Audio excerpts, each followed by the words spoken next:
continue with the same point, that is, we either classify these as a physical factor or as a human factor. So when we say human factors, there are two primary things that comes into play. The first is the population and the second is the technology. So based on the technology available in a particular region, you have human factors that come into play, and then you might have construction of bridges, construction of tunnels, airports, and more human intervention can take place. However, the basic soil quality, the climate, and the water conditions are prerequisite determine what kind of activity can flourish in that area.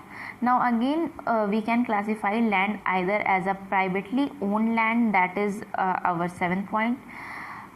So I can say, for example, there is a house build up, so house is a private property.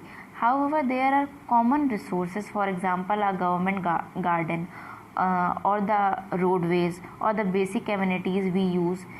So these are the community owned, or community is responsible for those, as such resources are known as common property resources. We also call them as CPR.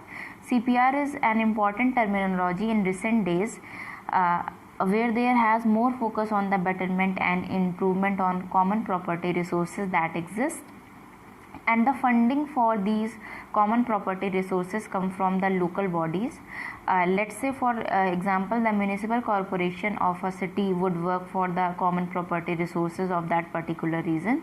And the last point which we discussed is what are the basic threat and or the basic hazards the land resources may face. The first is deforestation or the degradation of land.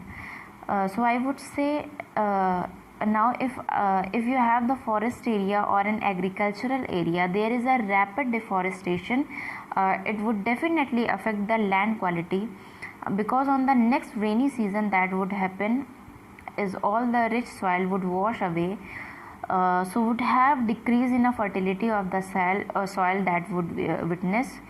In the hilly areas, you have landslide, then the problem of soil erosion and the desertification are the some major issues or the major problem for this situation or the condition.